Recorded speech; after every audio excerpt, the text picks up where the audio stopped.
interesting to you, so you should stick around. If you are a business owner, then you fit all of the above that we just mentioned because you are a salesperson. And we have a very unique vantage point and positioning in the marketplace with our business model and our decade plus of experience and $500 million sold for our clients and hundreds of thousands of conversations. We just see things. We're uniquely positioned to be able to see what happens between the closer, quote unquote, closer world and founders and businesses. And then you can even insert marketing inside of there. And there's things that are traditionally at odds with each other, and they don't need to be, and they shouldn't be. And when they're at odds with each other, it's simply because one side is trying to win versus everybody trying to collaborate together to get the best out of the opportunity for everyone.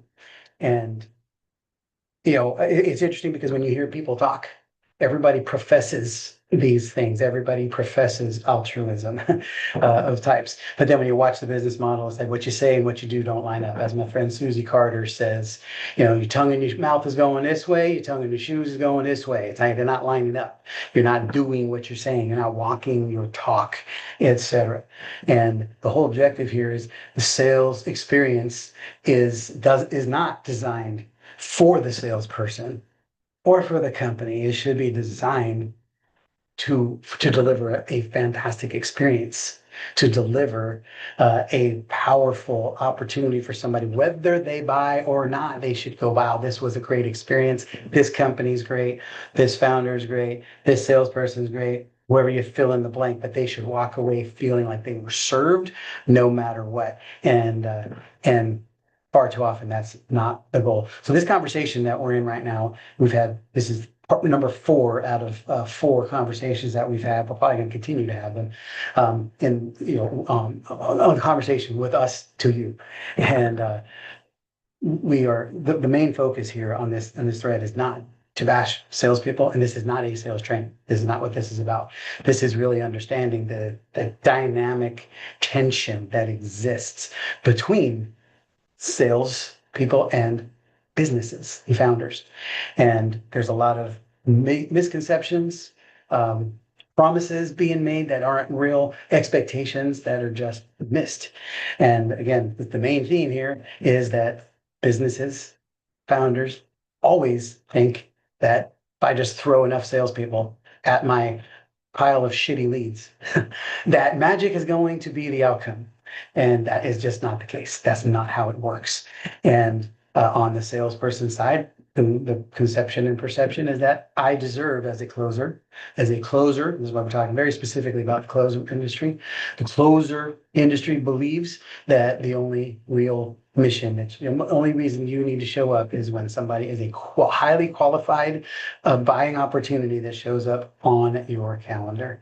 And then you work your magic and deliver people across the finish line. And while that is a very powerful skill and something that is to be valued, that is one spoke on the wheel. And if that is all you got, you're one-dimensional. And I promise that you are a lot closer to being disposed of than you would even think. And there's so many companies that are looking to offload and offboard salespeople simply not because they're not great, not because they haven't kicked ass in the past, but maybe because you're having a bad month or a bad week, or you're just something is off in the cycle. And if you are on a campaign or you have a company that is delivering highly qualified leads to booked calls on salespeople's calendars, that is leading to 40 and 50% close rates on a regular, consistent day in and day out basis. Hallelujah, congratulations, you are doing fantastic. And if more than 5% of people say that's them, that just ain't happening. That's such a rare occurrence that it's just not a thing. We see it everywhere all the time. There are leads, yes, volumes of leads. And I had a discussion with somebody recently who was saying that I was asking, are you getting leads or appointments? He said, well, the same thing. And so that's part of the problem is your perception of this. Leads are not appointments. Appointments are appointments. Leads are what come into the system. Leads are somebody who has clicked on something, walked into your world, stepped in. They're looking to solve a problem and they're seeking you potentially as a solution. That doesn't mean they booked an appointment, and it doesn't mean they're not as viable as somebody who did book an appointment. But it means that they're not an appointment. By definition, an appointment is somebody who has scheduled one. That doesn't mean that's the only form of lead. And if that is the only form of lead you know how to close, then I got news for you, and you ain't worth your salt, right? You don't hold your mud, as they say. And if they have to be highly qualified, teed up, placed on your calendar, master, um, then why do we even need you? That means the company is having to do 90% of all the work, the marketing, the positioning, the founder, all of the resources, everything. And I'm not saying that's not important. Because again, if you watch any of these lives that we've been talking about, I've already said in this, I've been on this rant. It's not either or, it is all. It is all. Think about it, if you believe that what you deserve is a calendar full of highly qualified opportunities as a salesperson, great. Then the kind of company that would deserve that, the kind of company that would provide that for you, is going to the mat to spend a lot of money on not just on ads, but on pipelines, on experience design, on making sure that what is promised out there in the marketplace is being delivered all the way up to the opportunity to buy something, not just after they buy something, right? You're validating your offer by how you show up and what your presence that you are delivering.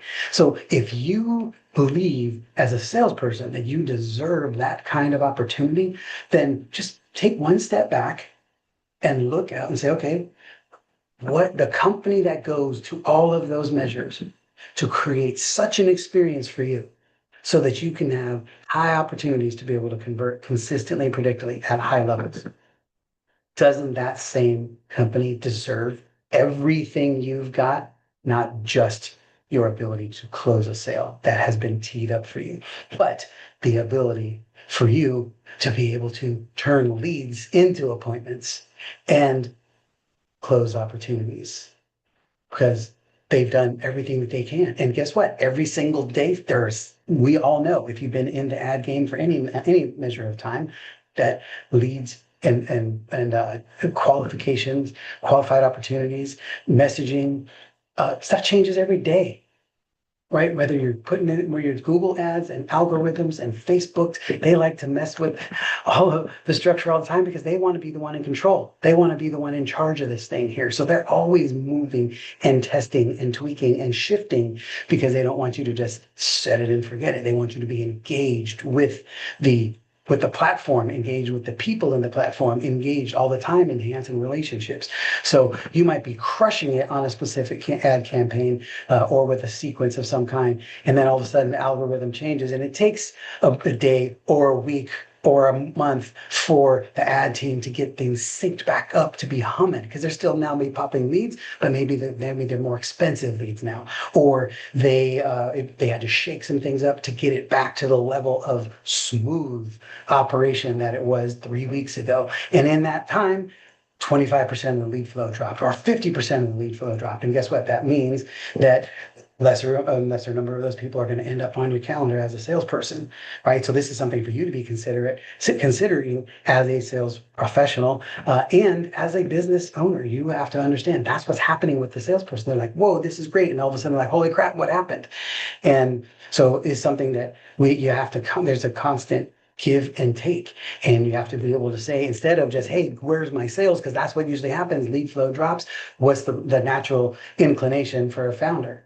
I need more closing. So while the quality of leads may have dropped because all of a sudden we had to refine tune some things and now find the ideal avatar again. So that means the people that are coming through the funnel may or may not be qualified as well as they were, which means fewer of them will potentially book, and or more of them that book are not the right ideal person. That doesn't mean that sales can't happen. It means that the salesperson's got to be super, super prepared for that. And then now the salesperson has to make up for what the funnel isn't creating. And if you're great at this, you should be able to do that because you're a rock star. right? You are the person who can qualify somebody by yourself. You can be the funnel, right? And there are times when you need to be, especially if you have a company that has been providing some great experiences for you over time. And then now all of a sudden the well dried up a little bit. So if you have to be prepared, you can't just be all about making sure that you have everything you need. And then if this campaign isn't giving it all to you, then you jump off to the other one because now you're just leaving the founder high and dry when he's been supporting you for a long time, providing everything that you need. And that's one of the dangers and the risks of the online closer world. It's freaking the wild, wild west. And everybody thinks that they're owed something and you're not owed anything. You're owed an opportunity. And what you do with the opportunity is everything.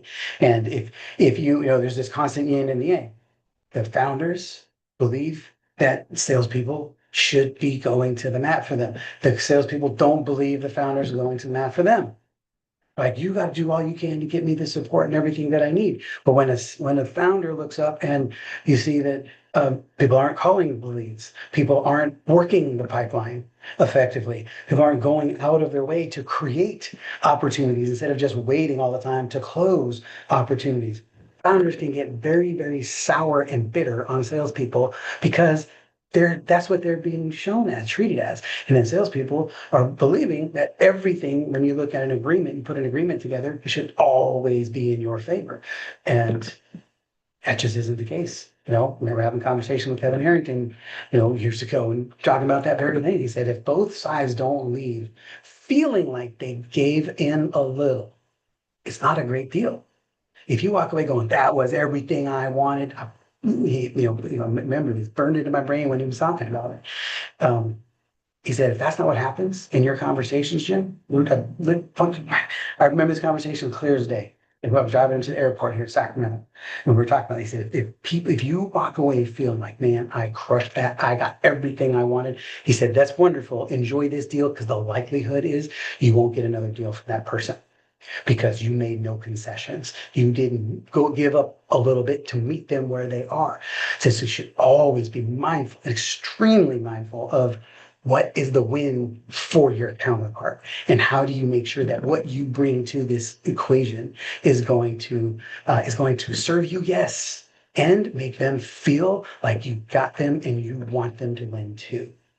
Because again, I hear this all the time from closers.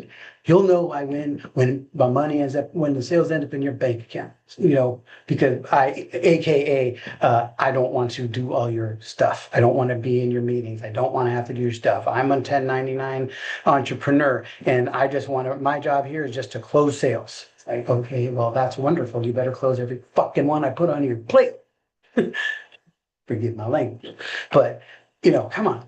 That's not a give and take. That is not the kind of relationship that any founder should want. Again, unless you are lightning and always, and I don't mean most of the time, I mean always convert at a high level. Because if you convert at 40%, hoorah, that means you are far above the average of what most closers will do. But what that does mean is that 60% of the people that talk to you don't buy. Then what? Right? Are you working pipelines? Are you taking initiatives? How much out of your way are you willing to go to make things happen? Right? So we just want to make sure that you are building yourself as a business. The things that I used to do, I've been in sales my whole life, and literally my whole life, not just my career, my whole life since I was a kid. And I've always been trying to find ways to make my world easier to sell. So this is the one thing that I will agree with most of the closer industry on. Yeah, you want to spend all your time selling. Absolutely. We want you to spend all your time selling. So does the founder. And the reality is, if all you do is do that, then who's going to log in your notes in the CRM? Who's going to reach out and make sure that your pipeline is being worked? Who's going to reach out and do a special personal touch to the person who's supposed to be on your calendar tomorrow? Right? Because when I'll ever hear is, well, the setter should do that, or the technology should do that, or that should be automated.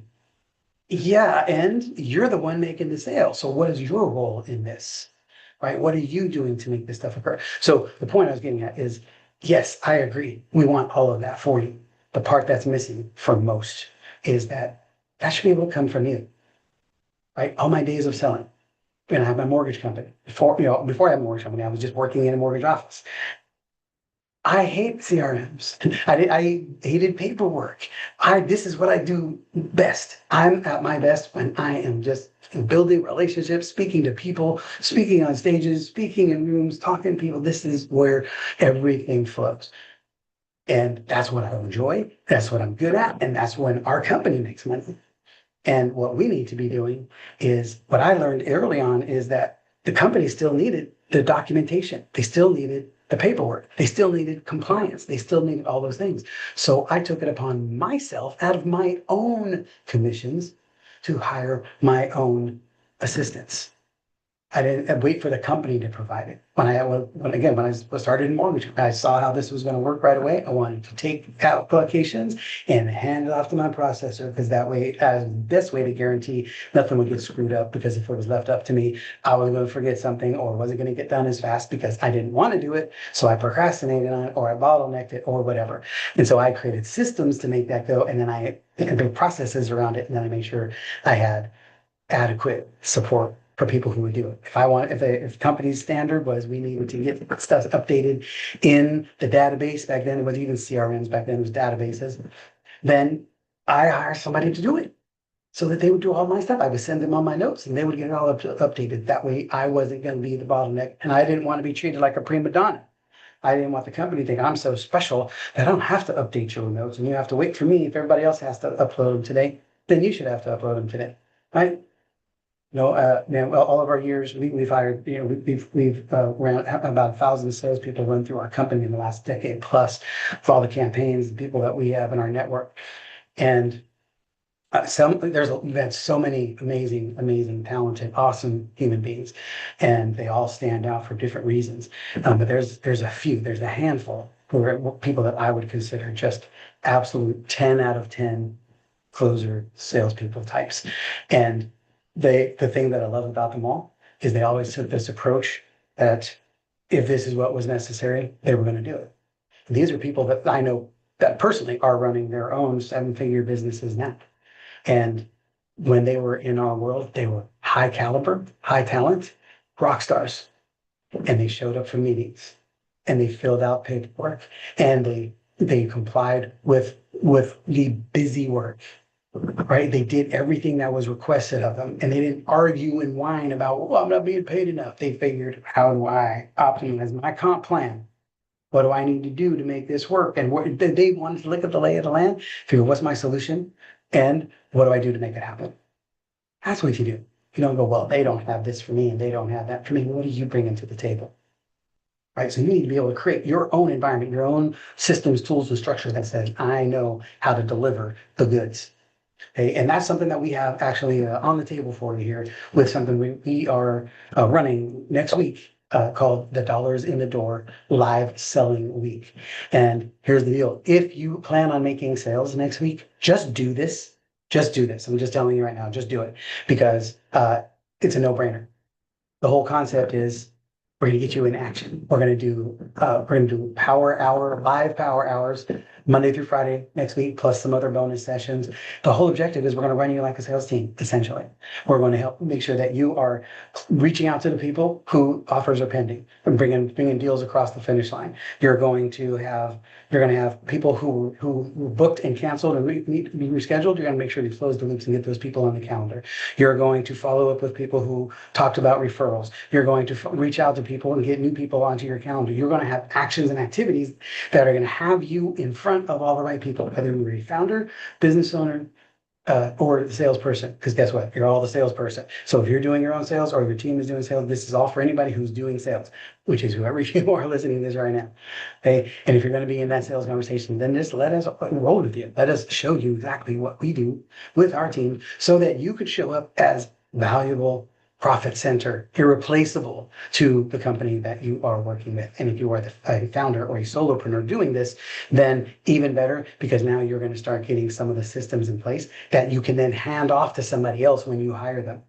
Right? That's our jam. That's what we do. And so that's what all this comes down to. So in the Dollars in the Door Live Selling Week, it's going to be a week of activity and a week of accountability and a week of you moving and doing the things that you already know you're supposed to do, but you just don't do it. And that's going to change. We're going to demonstrate for you that you don't have to be a rock star salesperson. And this is not a sales training environment. This is a move your butt into here environment so that the stuff you're doing is paying off and working and winning. And so that you'll look back over the week and go, dang, look at all the stuff that I did and look at all the action that I started. Because that's the biggest problem for most people selling is we don't put in the time. We don't treat this like a job. We treat this like an in and out opportunity. And if you just show the compound effect of regular, consistent action, we have some secret weapons for you that are going to make this really simple and a few key insights that, again, we just see it. So we know you're not doing it, or the likelihood that you're doing it is extremely low. And here's the cool bonus. Today, the Transformation Hub opened up. So you register and you'll get access to the Transformation Hub. And there's exercises in there that when you do them, you will get golden bonuses and premium bonuses that you will absolutely want to take advantage of. And you need to get going on those now because you want to get those exercises done before live selling week starts. Right? Or it's just going to make make it a whole lot more effective for you during the live selling week. And you'll be able to win prizes and money and incentives, and you won't want to miss it. What you don't want to do is get through the end of it and go, man, I should have done the exercises because look what they win and I didn't. That you don't want. All right. So if you want access to that, just type in dollars in the chat or reach out to me directly on whichever platform you're watching dialed in on this, or whoever shared this link with you, reach out and say dollars in the chat and we'll get you a link to get registered. Right. And here it'll get you a discount bonus code so that you can sign up for this thing. It's $477 for an individual, $877 for a team. We've got steep discounts on that. If you are connected here, you're watching this, we get you set up for far less than that. But here's the deal: even at the full retail price, how many sales do you need to make to replenish $477 or $877? How many sales are on the table for you right now that you're not moving forward because you're busy doing all kinds of other things as an entrepreneur, as a business owner, or as a salesperson? You're just kind of hoping for these other deals to close so that you don't have to chase these other deals. I know how it goes. I'm human. You're a human. I'm a human salesperson. I've been one my whole life, right? And so I understand we don't always do what we're supposed to do. You know, there's so many times I'm like, man, I could reach out and follow up with this and try to restructure this deal and save this deal and do that. Or I can just close this guy I'm talking to today. And all of a sudden, when you do that, there's less urgency to go back and make the other stuff happen. And that's how you make some okay money. How you start generating exponential money, that term that you generate into wealth, is by doing all of that. Yes, close the people in front of you, convert the people in front of you, serve the people that are going to buy later. And if you're going to be in business for the next 30, 60, 90 days, 12 months, then you should have teed up opportunities that are already planned and ready to buy from you 30, 60, 90 days, 18 months from now. Right? If all you do is live on the front end and have to convert at a high level and just consistently work on branding leads all the time, then you are creating a business model where that's the only way you ever win. And that's a horrible way to run a business. It's a horrible way to have to live. Why not make those sales and constantly bring in more? If you're not converting at least 50% of your sales from quality back-end follow-up, then you're losing and you're leaving money on the table. So is the company you're working for. Because as your pipeline grows, your front end conversions should never go away. They should always be good and always be getting better. And at the same time, your back end processes should always be getting better. And again, that's not the company's job. It's everybody's job. It's that company's job. It's marketing's job. There's internal marketing and external marketing. There's salesperson's job, and it's all about working the pipeline that people have given you and you becoming your own business entity inside of the business that you're working in so that you are valuable and useful and you control your own domain. You don't leave it up to here's the biggest piece that drives me crazy with this. I understand the concept of that's not in my job description. Why should I have to follow up with that person to collect the payment? Okay, well, that's one perspective. Or my perspective is I don't want to wait, trust anyone else to have to collect my payment. That's my client, my payment. I'm going to go get it to ensure that it comes in, to ensure that it gets where it's going to ensure that they get what they need. So I ensure I get paid. And the better that experience is, then the more I'll get paid later, because the more experience, the better experience they have here, the more they're going to want to buy, upsell, cross sell, etc. Like it's all just perspective. We got to take a different perspective to how we see all of this, right? So bring everything you've got to the table and come to the Dollars in the Door live selling week, where we can put some other skills on you or share just a different perspective, a tweak on stuff that you might already be doing. We'll show you some better and or easier ways to get them done. Bottom line is everything we teach is what we know works. We don't have theories. We don't have, hey, let's try this thing. Although of course we do that too as scaling entrepreneurs, but we just do what works. We've got more than enough evidence and track record in all of the millions of dollars, hundreds of millions of dollars we've generated. We do what works. It doesn't mean it's the only thing that works, but it's likely better than whatever you're doing right now. So jump in and roll with us in the Dollars in the Door live selling week. Reach out, let me know. We'll drop the link in the chat and get you the discount deal that you want. So ping me and say, hey, I want the deal, I want the offer, and let's get you set up so you can get into the Transformation Hub right now, right away, and start getting yourself ready for live selling week next week. Bye. As always, thanks for trusting us to be part of your success team. Appreciate you. Love you. Go make some sales and go change some people's lives.